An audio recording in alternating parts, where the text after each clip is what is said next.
Eh bien bonjour, excusez-nous pour le retard. J'ai 2 petites minutes de retard. Bonjour à tous. Je me présente donc Gilles Poirier, consultant 3D PLM expérience chez Keonis.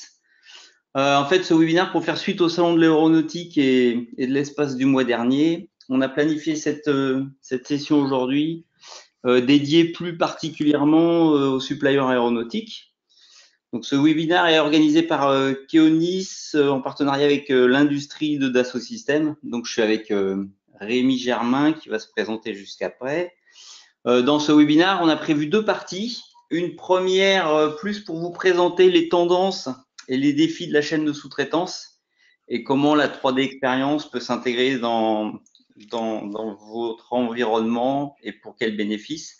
Et puis une deuxième partie plus pour illustrer, on a un quart d'heure, 20 minutes, une bonne vingtaine de minutes, non pas tout le process métier de l'industrie des suppliers aéro parce que ça prendrait beaucoup plus de temps, mais au moins les fondamentaux de la plateforme collaborative accès TPE, PME, supplier aéro. Je vais passer la main à Rémi qui va se présenter puis commencer ce webinaire pour la première partie que j'ai évoquée. Oui, bonjour, Rémi Germain. J'ai dû certainement déjà rencontrer quelques personnes qui sont connectées à ce webinaire. Je fais partie d'une organisation chez Dassault Systèmes qui s'appelle Industrie Aerospace and Defense. Donc c'est une organisation qui est dédiée à proposer des solutions spécifiques pour couvrir les besoins de cette industrie et je travaille plus particulièrement avec les petites et moyennes entreprises, voire les très petites entreprises.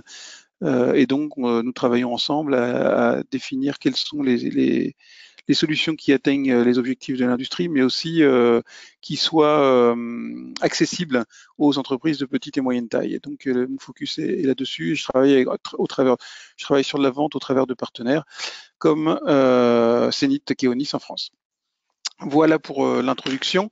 Donc aujourd'hui, l'idée est de vous présenter rapidement quelles sont les tendances que l'on observe sur le marché, les grandes tendances hein, à assez haut niveau, on ne va pas rentrer dans tous les tout petits détails, et un certain nombre d'initiatives que l'on rencontre auprès des industriels, initiatives qui sont mises en place justement pour faire face à ces tendances. Et qu'est-ce que ça veut dire ensuite et là, ce sera Gilles qui vous présentera ça, qu'est-ce que ça veut dire en termes de produits. Donc, je vais commencer une grande partie, enfin les grandes tendances du marché, un des gros éléments pour nous Dassault Systèmes et effectivement pour le marché, c'est qu'on voit qu'on a un phénomène de digitalisation des processus chez les grands donneurs d'ordre, chez les grands avionneurs. Donc ça a commencé avec Boeing il y a 2 ans, qui a annoncé, en fait, ils ont fêté leur anniversaire d'un siècle d'existence et au moment d'entrer dans le deuxième siècle, ils ont dit on aura une grande initiative pour les 15-20 années qui viennent, c'est d'essayer de digitaliser tous les processus que l'on a de façon à avoir la continuité de l'information, l'unicité de la base de données, etc., etc. Et ils ont ouvert une compétition pour choisir les meilleurs acteurs du marché sur ce sujet-là. Et Dassault Systèmes a eu la chance d'être sélectionné sur les 2 sujets, PLM, donc Product Lifecycle Management, gestion du cycle de vie des produits, et le MES, Manufacturing Execution System, donc a été sélectionné sur ces 2 éléments dans le cadre d'un partenariat de 30 ans avec Boeing. Voilà. Et donc ces technologies, elles seront déployées sur toutes les divisions Boeing. Et vraiment, la valeur que voit Boeing, c'est d'être capable de mettre en parallèle le monde digital, virtuel et le monde réel, de façon à pouvoir transformer, enfin tirer parti du digital pour vraiment pouvoir transformer en profondeur tous les processus industriels et être beaucoup plus rentable, hein, puisqu'à la fin, c'est une entreprise qui doit gagner de l'argent. Le deuxième avionneur qui est important pour nous Français, qui a annoncé aussi sa volonté de digitaliser ces processus PLM, c'est Dassault Aviation qui a pris la décision en 2018 de passer sur la 3D Experience Platform. Donc avec une évolution, hein, il y a beaucoup de programmes en cours chez Dassault Aviation, donc il y a des programmes qui restent sur les technologies existantes et puis il y a des programmes qui éventuellement migreront petit à petit et les nouveaux programmes, tout nouveaux programmes, qu'ils soient militaires ou qu'ils soient civils, passeront sur la 3D Experience Platform.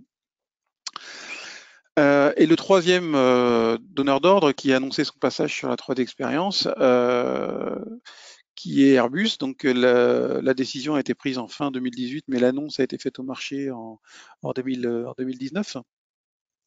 Et donc, Airbus, c'est un petit peu différent. Ça n'a pas été basé sur une compétition avec les autres éditeurs de PLM, mais ça a été basé sur le long partenariat que nous avons avec Airbus et les différents micro-projets, pilotes, etc., que nous avons fait avec eux sur la 3D Experience. Donc, ils ont vu la valeur, ils ont testé la valeur et la maturité du produit. Ils ont pris la décision de lancer d'abord un programme qui est le développement d'une nacelle sur la 3D Experience, et puis petit à petit l'implémentation de la 3D Experience au travers de l'entreprise dans le cadre d'un programme qu'ils ont qui s'appelle le DDMS, Digital Design Manufacturing and Services, dont vous avez certainement entendu parler, et le 3D Experience est un des éléments structurants de ce programme DDMS.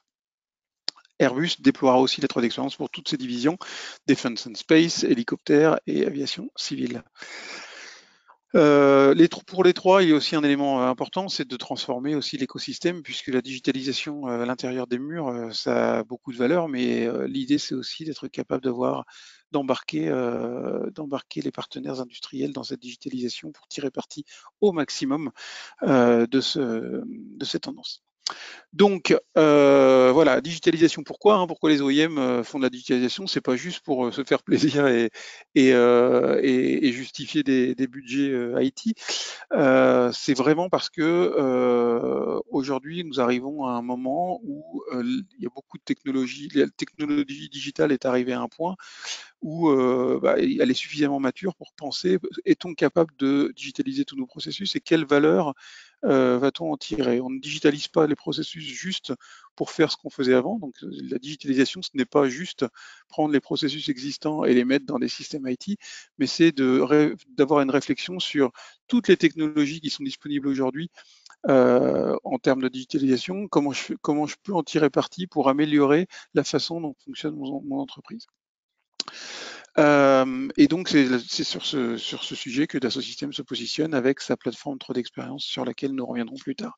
Donc, les grandes tendances pour la sous-traitance, on a bien sûr un marché aérien qui est en croissance forte, alors avec quelques petites limitations dues au fait qu'on a quand même des problématiques de gaz de réchauffement avec l'effet de serre, donc qui pourrait éventuellement limiter un petit peu cette croissance, mais on a quand même une tendance forte de grande croissance du trafic aérien, d'une moyenne de 5% par an, ce qui fait qu'on va avoir un doublement du trafic aérien en 20 ans, ce qui représente un besoin de fabrication de 33 000 avions sur ces 20 ans pour remplacer les avions qui partent en retraite et puis pour faire face à la demande. Et aujourd'hui, si je prends par exemple le marché asiatique, tous les avions qui volent aujourd'hui dans le monde ne sont pas suffisants pour couvrir les besoins du marché aérien asiatique dans 20 ans. Donc, très très grosse croissance en Asie, une croissance un peu plus modérée enfin dans la partie ouest, Europe et États-Unis. Et puis, bien sûr, beaucoup de compagnies low cost et de nouvelles compagnies qui mettent une pression sur les prix. Donc, qu'est-ce que ça veut dire en termes de sous-traitance? Ça veut dire qu'il y a plus de pression sur les prix, sur la qualité, sur les délais, sur le volume. Ce qui veut dire que vos OEM, vos clients ou vos tiers 1, si vous êtes un sous-traitant de niveau 2 ou de niveau 3, ils vont vous demander principalement, ce sont des fixons en gras, des volumes beaucoup plus flexibles, c'est-à-dire qu'ils peuvent vous commander des pièces, 20 pièces à la semaine, et puis d'une semaine à l'autre, vous dire que les taux doivent augmenter de 50%, et ils vont vous demander de suivre parce qu'ils ont besoin de délivrer des avions aux lignes, aux compagnies aériennes, et puis toujours plus sûr d'être capable d'être d'être certifié et puis de répondre aux exigences des normes de sécurité. Et bien sûr, toujours fabriquer plus léger, fabriquer moins cher, ça c'est très très clair. Et ensuite, les OEM aussi, ils vont vous demander plus de valeur. Qu'est-ce que ça veut dire plus de valeur? Aujourd'hui, un donneur d'ordre, il a besoin d'avoir de la transparence sur ce qui se passe dans sa chaîne de sous-traitance, parce qu'il a besoin d'une chaîne de sous-traitance extrêmement résiliente. Si malheureusement un sous-traitant vient à faillir, le donneur d'ordre, il ne peut pas mettre en danger ses livraisons aux compagnies aériennes à cause d'un sous-traitant. Donc il faut qu'il ait une vision de ce qui se passe dans la chaîne de sous-traitance à n'importe quel moment pour être capable d'anticiper et de prendre des décisions, d'avoir des plans B. Il a besoin aussi d'avoir une haute réactivité aux modifications, hein. Quand un donneur d'ordre lance une modification sur un programme en cours, c'est parce qu'il y a une bonne raison, ou économique, ou de sécurité, ou technique, etc. Et il voudrait que cette modification elle soit prise en compte le plus rapidement possible par la chaîne de sous-traitance, et donc d'avoir une très grande réactivité aux modifications de la part de la chaîne de sous-traitance. Et puis les OEM demandent aussi aux sous-traitants de supporter de plus en plus de complexité. Et c'est pour ça d'ailleurs qu'on voit une certaine restructuration, hein, des achats d'entreprises, consolidation du marché, de façon à pouvoir être capable de faire des investissements sur des nouvelles technologies et aller vers la complexité. Donc, en gros, ce que demandent les OEM, c'est d'avoir une chaîne de sous-traitance qui est bien intégrée avec les processus, et puis d'avoir beaucoup plus de flexibilité en termes de réactivité au changement. Donc pour ce faire, avec nos clients, nous avons travaillé sur un certain nombre d'initiatives qui peuvent être mises en place. Donc pour des volumes de fabrication plus flexibles, eh bien de mettre en place éventuellement des processus de fabrication innovants, ou alors d'optimiser des processus existants, et puis bien sûr d'avoir une planification, un agencement de la production sans défaut et très flexible. Pour une intégration sans barrière dans les processus d'ingénierie et de préparation à la fabrication, et puis dans la communication avec les OEM, eh c'est d'éliminer les barrières entre les disciplines. Donc comment nous, d'Assosystèmes, on peut aider là-dessus, et comment on peut aider les sous-traitants à mieux collaborer sans barrière avec les donneurs d'ordre. Et puis bien sûr, pour les avions plus sûrs, on est tous passagers, on recherche tous avant tout de voyager en sécurité. Eh bien, nous pouvons aussi aider la chaîne de sous-traitance à implémenter des processus de qualité. Je reviens dessus un peu plus tard. Donc, qu'est-ce que c'est un processus de fabrication innovant? On a quand même un certain nombre de choses qui apparaissent sur le marché, comme la fabrication additive. Et la fabrication additive, c'est une opportunité pour repenser aussi la façon dont on pense les pièces et dont on design les pièces. Aujourd'hui, il y a un certain nombre de technologies qui permettent en fait, de demander, de spécifier à l'outil de CAD, dans ce cas-là c'est CATIA 3 d'expérience, de spécifier un volume et des charges, et puis de demander à l'outil de proposer des formes qui supporteront le volume fonctionnel et les charges que l'on a mis sur cette pièce, et puis ensuite de faire de l'optimisation en fonction du processus que l'on souhaite, si on veut faire de la fabrication additive, du 3D printing, si on veut faire du machining. Donc on est capable de retravailler les formes. Donc ça c'est un exemple de processus innovant, il y en a d'autres, la soudure avec de la robotique, etc. Il y a plein de choses. Les défis, là, c'est vraiment de produire plus vite, de démontrer aussi, c'est important, sa capacité d'innovation aux donneurs d'ordre. On disait, les donneurs d'ordre, ils cherchent des sous-traitants capables de supporter une partie de l'augmentation de la complexité des avions. Donc, si on est capable de démontrer sa capacité d'innovation aux donneurs d'ordre, ça peut permettre d'être sélectionné par rapport à la concurrence sur un programme et limiter le risque de l'investissement, puisque un sous-traitant aéro, dans la plupart des cas, quand on parle des tiers 2, tiers 3, ce sont des structures petites et moyennes.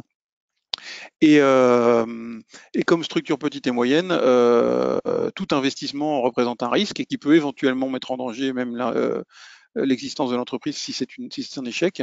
Donc, un des défis, c'est vraiment de limiter le risque de l'investissement et d'avoir un retour sur investissement rapide. Et pour ça, nous, ce qu'on propose avec la 3D Experience Platform, c'est de mettre dans vos mains une plateforme de connaissances et de savoir-faire sur ces nouveaux processus. Donc, par exemple, la partie générative design et 3D printing, mais d'être capable aussi d'expérimenter ces nouveaux processus de façon digitale avant de faire des investissements plus lourds. Et puis surtout, cette expérimentation de nouveaux processus déconnectée de la ligne de production, donc pas besoin d'arrêter la production pour tester quelque chose de nouveau. Même approche sur des processus de fabrication plus traditionnels. Et là, de la même façon, on a des défis, ce qui est de produire plus et plus vite. Et pour ça, on veut évaluer des nouveaux processus ou optimiser des processus existants, mais on veut le faire sans arrêter la production. Et puis aussi en maximisant l'usage des ressources existantes. Si on peut optimiser le fonctionnement d'une usine sans avoir à racheter de nouvelles machines, c'est vraiment un gain énorme. Donc là, on a l'exemple du machining, et en fait, l'idée, c'est de dire, grâce à la digitalisation du process, on va être capable de chercher des optimisations. Imaginez que vous faites des pièces, vous faites 20 pièces par semaine, vous êtes capable d'économiser 20% de votre temps, par exemple, sur l'usinage d'une pièce, et ben automatiquement, ça vous crée une augmentation de capacité de production de 20% avec cette machine-là, et ça peut amener beaucoup de flexibilité à votre entreprise, et vous êtes amené à pouvoir supporter plus de charges, et donc être mieux placé sur les contrats avec les donneurs d'ordre. Donc c'est un exemple. Donc là, on a l'expérimentation digitale de nouveaux processus. Hein. Donc on teste digitalement avant de mettre en place physiquement. Donc pas besoin d'arrêter la ligne de production ou la machine pour faire le test. Et puis on a quand même dans notre portfolio et sur la plateforme un large choix de processus industriels qui peuvent être testés, la robotique, l'usinage, et même des tests avec une machine un peu spéciale qui est l'être humain, donc avec les tests d'ergonomie, de voir si on ne peut pas optimiser la performance des opérateurs en travaillant sur l'ergonomie de leur poste de travail. Ensuite, bon, quand on travaille par exemple sur de l'aérostructure, généralement le planning et le scheduling. Donc le planning et l'agencement, c'est quand même des choses assez complexes puisqu'il y a des pièces qui ont des cycles très longs, il y a des processus de fabrication qui sont extrêmement complexes. On fait appel à des ressources différentes, ça peut être de l'usinage, ça peut être des robots, etc., etc. Et lorsque l'on a besoin de faire du planning de production, généralement, aujourd'hui, ce qu'on voit beaucoup à travers d'une table Excel, c'est extrêmement complexe et c'est le mal de tête assuré. Et deux, il y a toujours des aléas qui arrivent dans une usine, une machine qui tombe en panne, un opérateur qui n'est pas là. Et la mise à jour de ces plannings, c'est aussi beaucoup de temps et le risque de se tromper aussi. Et donc, pour répondre à ce besoin, Dassault Systèmes a acquis il y a quelques années une entreprise qui s'appelle Hortems et qui propose un produit de ce qu'on appelle planning et scheduling, donc de planning et d'agencement, qui permet justement de faire du planning de fabrication au mois. Hein, donc on fait le planning sur 1 à 6 mois. Et puis le scheduling, c'est d'une semaine à l'autre avec des algorithmes d'optimisation, d'actualisation automatique. Imaginez que vous ayez un opérateur absent, vous êtes capable de demander à l'algorithme et au système de refaire tout le schedule de production en tenant compte des aléas qui peuvent arriver ou un sous-traitant qui vous fournit pas la matière première, etc., etc. Voilà pour les augmentations de production. Ensuite, on passe sur un deuxième sujet qui est la réactivité au changement. Donc aujourd'hui, ce qui se passe dans les entreprises, c'est on appelle ça une dette technologique. Hein. Vous avez fait des acquisitions de systèmes au cours des années pour répondre aux besoins spécifiques d'analyse éléments finis, de machining, de design, de composite, de RP, etc., etc. Et en fait, tout ça, ça fait un patchwork de solutions. Et généralement, quand on a une modification qui vient de notre donneur d'ordre, le traitement de cette modification, elle prend beaucoup plus de temps que ce qu'elle devrait, justement à cause de ce patchwork de système et de la perte de temps du passage de l'information d'un système à l'autre. Et donc, le gros intérêt là, de la 3D Experience Platform sur ce sujet-là, c'est qu'on a une plateforme qui est multidiscipline. Donc, on voit un exemple de maquette virtuelle ici avec un peu toutes c'est cross-discipline. On a une maquette qui est cross-discipline avec de l'électricité, de la structure, du composite, et puis on passe d'un processus à l'autre, simulation, manufacturing. Donc, on a vraiment la capacité de couvrir tous les processus et tous les domaines dans une plateforme unique avec une continuité du modèle de données, ce qui évite les pertes de temps de communication entre deux systèmes. Et puis pour le département IT, c'est aussi un gain puisqu'il n'y a pas besoin de développer des intégrations entre des systèmes ou de maintenir des intégrations entre différents systèmes. Voilà, tout ça c'est bien sûr disponible aussi sur le cloud, hein, ce qui permet d'éviter tous les délais et les coûts liés à l'implémentation et à l'intégration de systèmes complexes. Un autre sujet aussi, hein, c'est la communication entre le donneur d'ordre et ce qui se passe chez vous. Donc évidemment, hein, dans l'histoire de la sous-traitance aéro, on a vu que généralement les donneurs d'ordre ils demandent aux sous-traitants de travailler préférentiellement avec les mêmes systèmes qu'eux, de façon à faciliter les échanges de données. Alors il y a une petite différence avec la 3D Experience Platform, c'est que la 3D Experience Platform et Katia 3D Experience ne génèrent pas de fichiers, mais des datas. Donc, et on a mis au point un certain nombre de scénarios, de méthodologies qui permettent de faciliter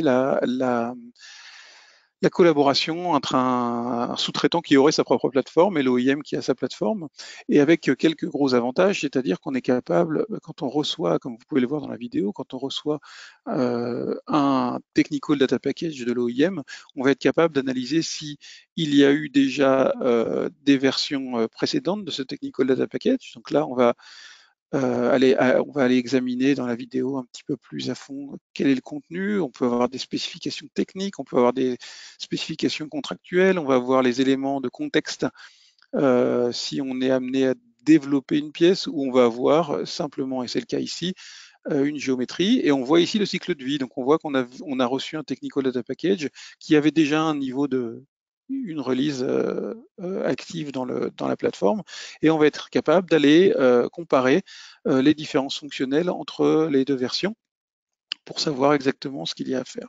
Dans ce cas précis de cette vidéo, on a affaire à un sous-traitant build to print qui ne fait pas d'ingénierie, qui fait que de l'usinage. Donc là, il va accéder à son atelier d'usinage et il va avoir un dashboard un petit peu plus précis qui va lui donner vraiment quelles sont les différences entre les deux pièces usinées qu'il a à retravailler. Et grâce à la continuité digitale qu'il a implémentée chez lui, il n'aura pas besoin de reprogrammer sa machine, de régénérer tous les éléments, la stratégie d'enlèvement de matière, mais simplement de faire une mise à jour de la géométrie, et donc le code NC, le code de programmation de la machine, sera mis à jour automatiquement et transmis à la machine. Voilà. Dernier élément que je souhaite commenter, on a bien sûr, hein, quand on parle de l'industrie aéronautique, c'est une industrie qui est vraiment focalisée sur les standards de qualité et de sécurité. On voit aujourd'hui en termes de normes pour les fabricants de pièces aéronautiques, par exemple, une norme très importante, c'est la S9100, que cette norme, elle vient d'intégrer, il y a 2-3 ans maintenant, le processus APQP, Advanced Product Quality Planning. Donc c'est comme les taux de fabrication augmentent, eh bien on commence à rentrer dans les mêmes logiques que l'industrie automobile qui utilise ce processus depuis longtemps. Et j'ai vu, moi, certains de mes clients qui m'ont montré des lettres de donneurs d'ordre qui leur demandent effectivement d'implémenter ce processus APQP pour répondre aux besoins de la S9100 et aux nouveaux besoins de la S9100.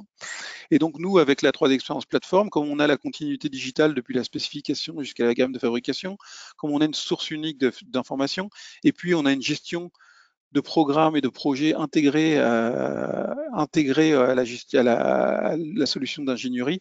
On a tous les éléments techniques pour répondre aux besoins de la PQP, et on se propose, dans le cadre où vous avez une initiative pour supporter ces processus-là, on se propose de vous accompagner avec notre technologie pour accélérer cette implémentation de ces nouveaux processus, et d'une façon générale pour gagner du temps sur tous les processus de qualité grâce à la traçabilité des informations et au fait d'avoir une source unique de données.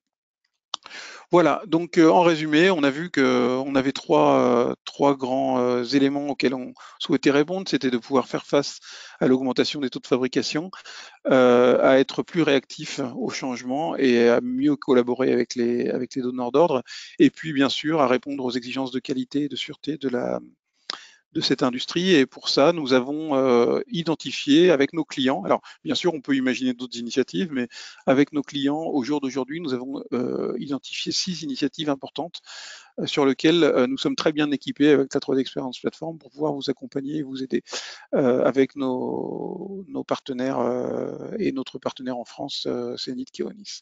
Voilà. Donc pour ma part, je termine ici. Je vais laisser la main à Gilles qui va vous démontrer un petit peu plus en détail, je crois, les vertus de la 3D Experience Platform. Ok, si tu peux me passer présenteur. Alors, est-ce que je sais faire ça? Attends, je peux peut-être le faire. Make Presenter, ouais, voilà. Oui, tu es organisateur et présenteur, je pense que c'est bon. Est-ce que vous voyez mon écran? Oui, je vois ton écran. Ok. Donc l'objectif de cette deuxième partie, après ce qu'a pu dire Rémi, c'est de montrer concrètement et d'illustrer un peu les différents messages qui ont pu passer sur la tour d'expérience et la situation sous-traitance aéro au travers d'une démonstration. Alors cette démonstration, on l'avait présentée le mois dernier, on l'avait rejouée le mois dernier sur le salon. Le but, c'est de vous, peut-être que vous l'avez d'ailleurs, vous étiez présent, vous l'avez suivi, mais là, le but, c'est de vous la passer en revue. Cette présentation, on va se positionner comme étant fournisseur, développant un système de, je vais le mettre en plein écran, voilà.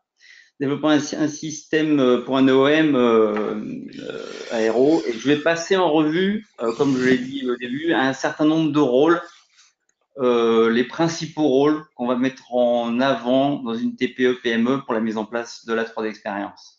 Donc, je vais me connecter sur une plateforme cloud au travers de cette démonstration, donc sur le cloud, directement sur ma plateforme collaborative. Et la première chose, c'est la plateforme collaborative apportant de l'information aux différents utilisateurs métiers de la compagnie. Donc, ce qu'on voit là, c'est purement une page globale dans laquelle je vais avoir un ensemble d'informations pour tous les différents acteurs du produit. Donc, par exemple, de la vidéo, là, c'est une vue du produit 3D qui va être fourni par cette société et à la dernière version révision, on en parlera un petit peu après pour la traçabilité. Des informations comme s'abonner à un flux RSS, pour avoir des informations en ligne qui permettent de l'aide à la décision pour tous les métiers. Donc, c'est juste un exemple. Donc, d'avoir des informations connectées sur un intranet, un internet, ce qu'on appelle des médias libres. Le deuxième onglet va me permettre d'avoir pour un utilisateur un contributeur projet qui va participer au process de collaboration, l'aspect dossier technique, gestion documentaire. Donc, j'ai une structure dans une interface relativement simplifiée pour l'utilisateur, hein, ce qu'on appelle l'interface widget, qui va pouvoir se personnaliser, qui va me permettre de récupérer des documents, soit au travers de mails, soit sur mon poste de travail Windows, un ou plusieurs documents, et de les partager dans la communauté de façon collaborative, de pouvoir les télécharger, de pouvoir gérer les accès. Donc très rapidement, d'avoir l'intégration dossier technique des documents et au travers d'un lien, c'est ce que je montre ici, de pouvoir accéder au contenu global de la plateforme avec beaucoup plus d'informations sur le dossier technique. Là, on est vraiment sur la partie périmètre dossier technique. Donc typiquement, de pouvoir structurer ces documents, d'avoir une vue sur ces documents, la traçabilité avec la notion de version de révision, de pouvoir visualiser pour tous, bien sûr en fonction des droits de chaque utilisateur, ces documents. Là, on est sur un PDF, un plan, ça peut être un Excel, ça peut être n'importe quel document, de pouvoir s'abonner à ces documents, en leur modification, à un dossier complet, à un projet complet, on verra peut-être un peu plus tard, et télécharger le document pour l'envoyer vers l'extérieur si besoin, ou de le visualiser sans le modifier. C'est ce que je fais ici. Donc, n'importe quel type de document. Là, je parle vraiment de la gestion documentaire. On verra après la notion de document technique en termes de X4, donc tout ce qui est lié au 3D, au 2D et aux fichiers CAO. Sur un document, on va avoir bien sûr une notion sur toutes les données, les informations de la 3D expérience, une notion de cycle de vie, donc de maturité, ce qu'on voit ici, et la possibilité d'y intégrer des workflows qui sont propres à votre société, que ce soit des workflows de revue, d'approbation, de déclenchement de création d'articles, tout ce qui peut être intégré que vous avez aujourd'hui sur le papier dans votre société. Donc cette vue de document, au-dessus du dossier technique, je vais avoir une notion de projet, comme on a parlé Rémi. Pour un chef de projet ou un contributeur projet, l'intérêt est de voir l'ensemble des projets qui me sont affectés, leur état d'avancement, et on verra un petit peu plus tard d'avoir toutes les informations au niveau projet. Je vais prendre le rôle de designer ou le rôle engineering. Donc, dans cette partie, je vais avoir la capacité de faire une recherche filtrée, par exemple, sur un de mes produits d'un niveau et de pouvoir le visualiser dans une structure telle qu'une structure de nomenclature. Donc, la partie nomenclature à gauche et à droite, la possibilité de visualiser la donnée et des possibilités complètement full web, donc sans produit authoring, sans passer par Katia, par n'importe quel authoring pour modifier la donnée, pouvoir visualiser, cacher, montrer, section, mesure, annotation. Donc un premier niveau qui va me permettre de faire de la revue.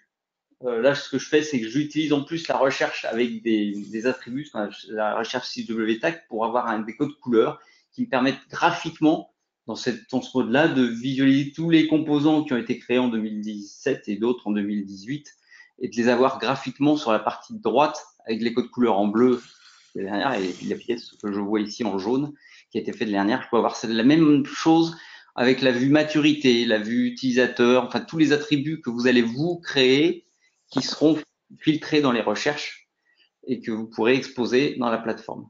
Donc, de façon simplifiée, accéder à la maquette numérique globale du produit à travers cette interface avec des capacités, vous voyez là, de section de mesure, de désassemblage, d'éclater et de pouvoir cibler une pièce précise. Donc là, c'est de la revue, on n'est pas encore dans vraiment de base. Je peux n'importe quel utilisateur sur un navigateur web, j'en ai pas parlé au début, mais ça peut être du Firefox, Internet Explorer, du Chrome ou sur tablette, de pouvoir accéder à la base de données.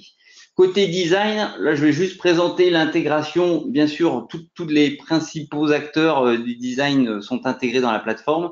Ce que je vais montrer là, c'est la partie plus CATIA V5 que vous utilisez aujourd'hui ou la partie CATIA 3 d'expérience aujourd'hui ou très bientôt.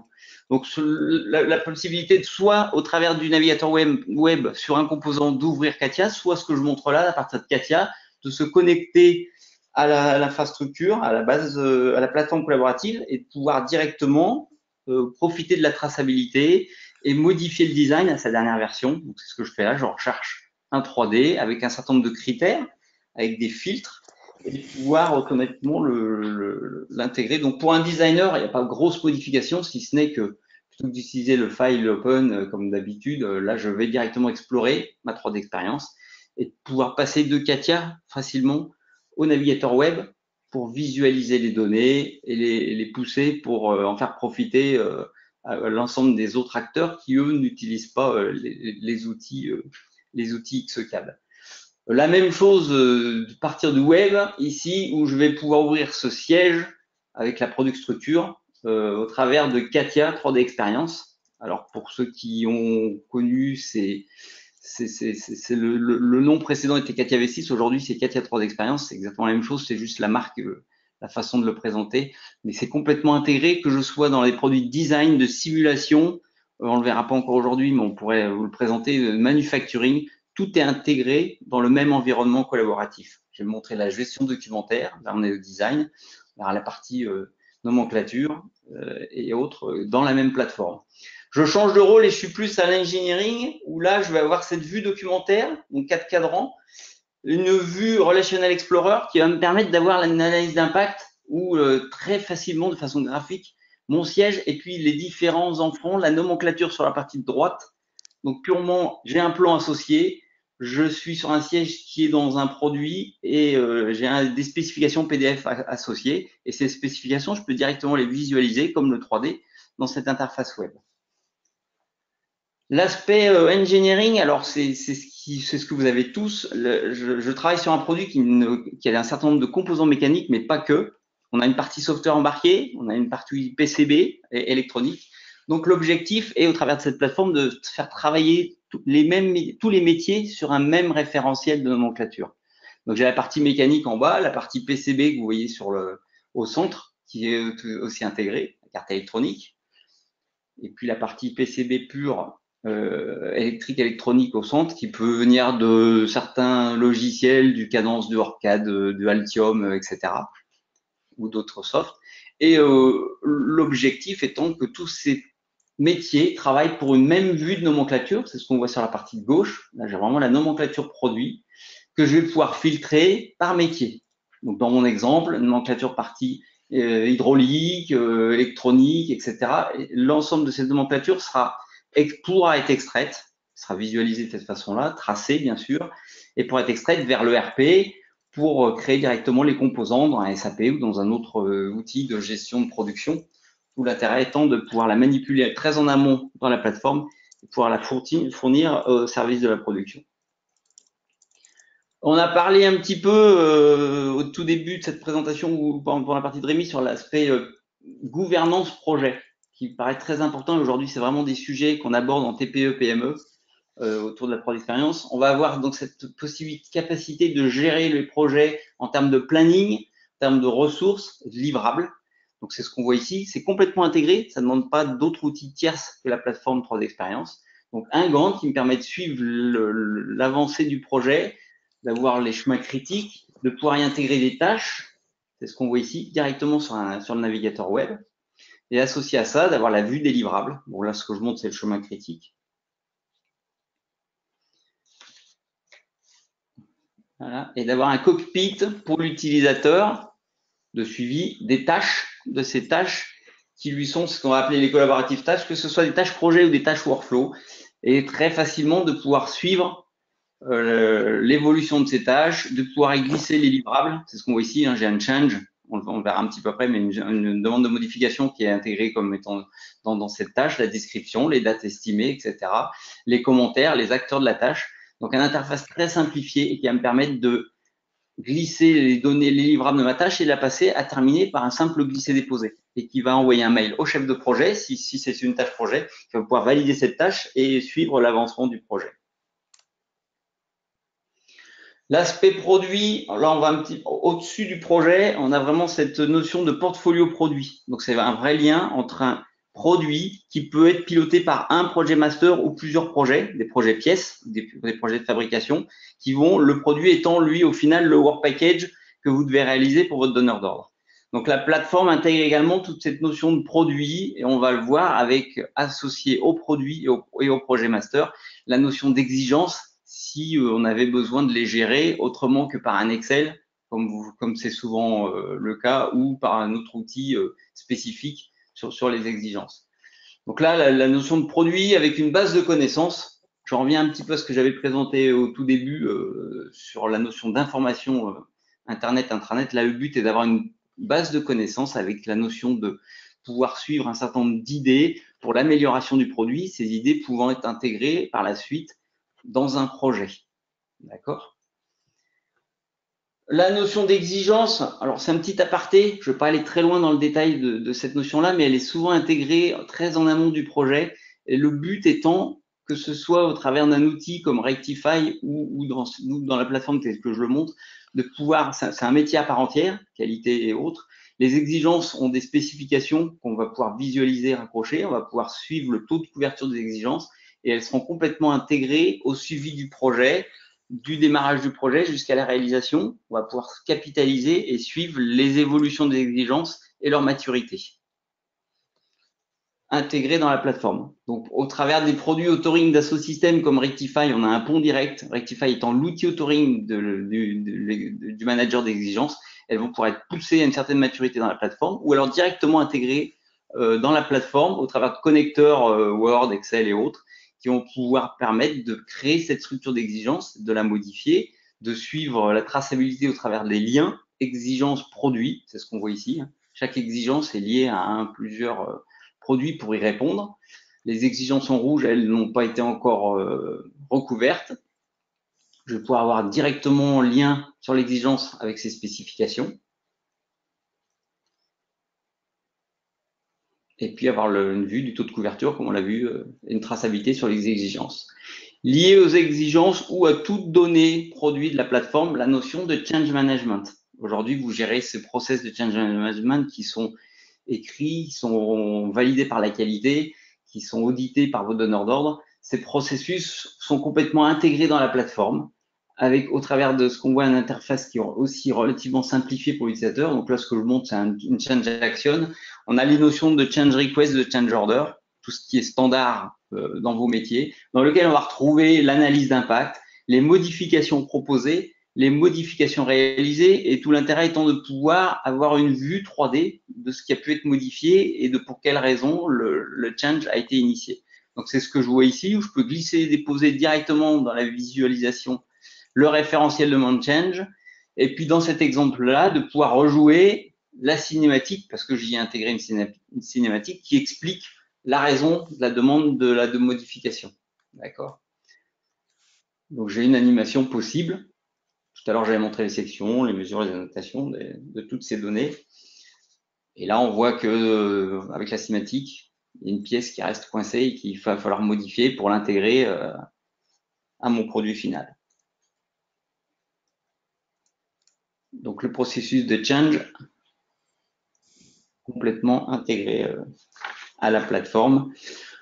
Enfin, un petit point sur le savoir-faire en matière d'ingénierie. Le savoir-faire métier va pouvoir être capturé et bien sûr exposé dans la plateforme pour tous les autres utilisateurs. Donc tout ce qui peut être relatif à la fabrication, la simulation, la validation.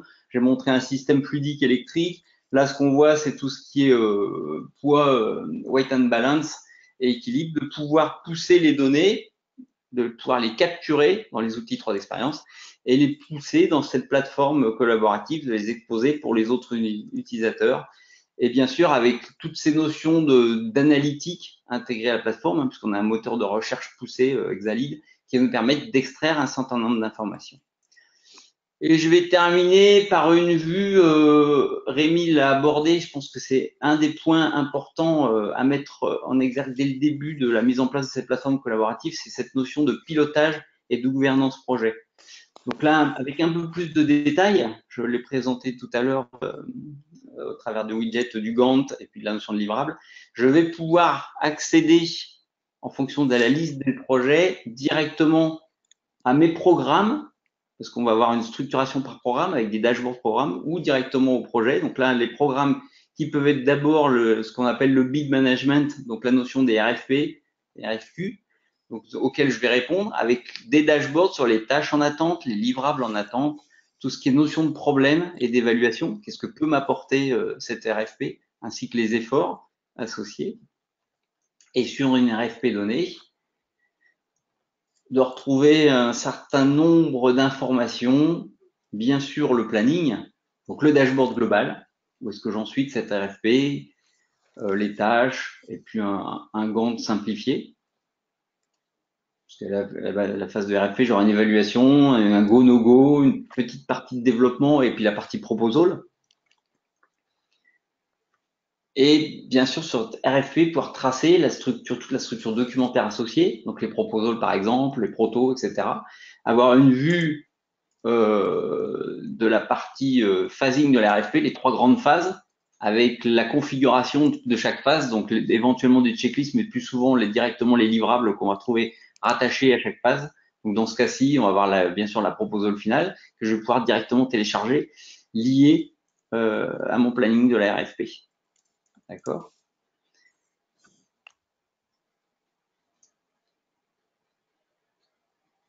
Et puis d'autres, voilà, tous les éléments qui ont constitué, qui m'ont permis de répondre à cette RFP. Donc pouvoir tracer l'ensemble des RFP initiés, gagnés, etc., que j'ai pu par année ou par programme. Et une deuxième vue, programme, projet, qui va être plus liée, alors on a vu la partie audit, mais aussi la partie programme, projet industriel, donc les work packages, que je vais retrouver par type d'avion dans cet exemple-là. Donc là, on est vraiment sur le projet industriel en lui-même, sur les work packages. Donc là, un work package sur cet assemblage. Le même dashboard que la RFP avec le planning cette fois-ci, mais de tout le programme, de tout le projet associé de la définition à la fabrication de la pièce. Un dashboard qu'on appelle entreprise dans lequel je vais retrouver plus de détails sur l'aspect budget, sur l'aspect risque, bon, la fameuse grille de risque complètement standard, bénéfices, problèmes, et puis les évaluations que vont pouvoir m'apporter ce projet. Donc là, on est plus sur des KPI qui peuvent être qualité, qui peuvent être financiers. Une vue des grandes phases du projet avec toujours cette notion de gate, donc de passage de jalons, avec les checklists associées, donc ce que vous gérez souvent sous forme Excel ou avec différents outils, mais les checklists par métier qui vont permettre au chef de projet de pouvoir valider un jalon ou à un comité, de pouvoir dire qu'on a répondu à l'ensemble des exigences métiers pour chaque métier et retrouver les livrables de chaque métier pour chaque gate. Donc, tout ça étant complètement intégré à la plateforme, hein, je répète, sans outils intermédiaires, que ce soit pour ces sujets de pilotage projet. Et puis le Gantt associé que je vais pouvoir directement manipuler à ce niveau-là, comme j'ai montré tout à l'heure.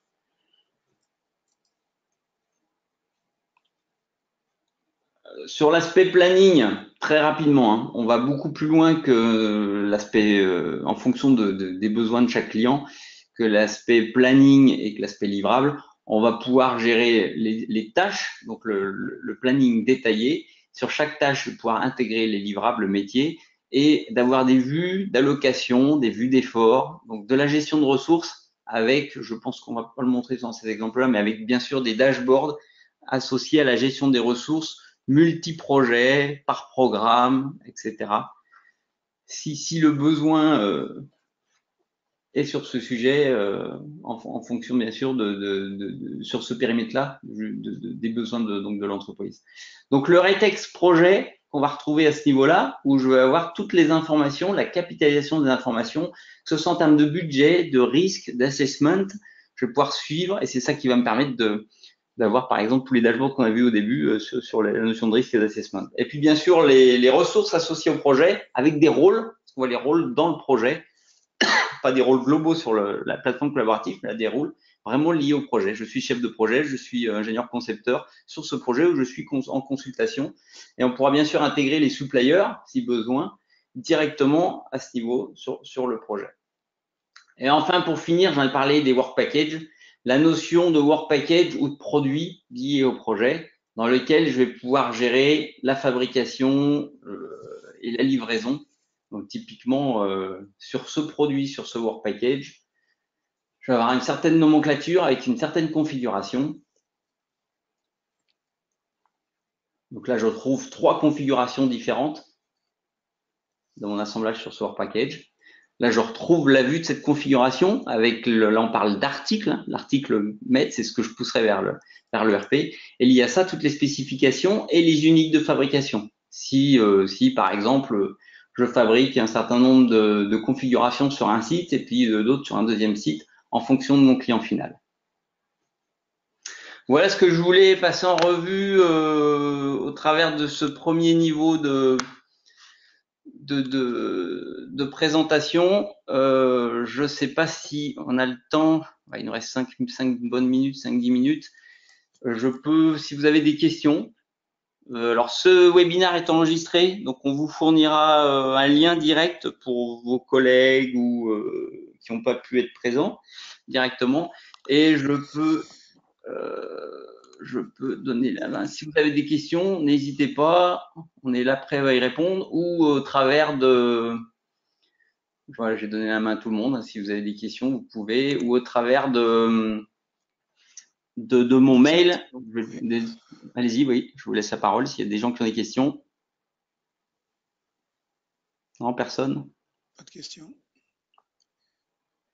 Dans tous les cas, je vous donne mon mail et je relayerai les questions. Donc c'est Gilles, G-I-2-L-E-S.poirier, P-O-I-R-I-E-R, @kionis.com. N'hésitez pas et on y répondra par des relais, soit au travers par Rémi ou moi-même ou mes collègues, ou pour des demandes de présentation plus poussées, plus spécifiques à vos besoins. On peut bien sûr se rendre sur votre site pour ce genre de présentation. Le but étant d'initier la réflexion et de vous montrer un peu l'état de l'art côté aéro et surtout supplier aéronautique entre ma présentation, ma démo et puis ce qu'a pu vous dire Rémi. Ok, s'il n'y a pas de questions, en tout cas, je vous remercie pour l'écoute et votre présence. Parce qu'on est quand même fin juillet, que les gens partent en vacances et qu'il fait chaud. Et je vous souhaite alors à tous une bonne journée, une bonne chaude journée. Et puis à très bientôt avec la 3 d'expérience, j'espère. Merci, bonne journée. Bonne fin de journée, au revoir.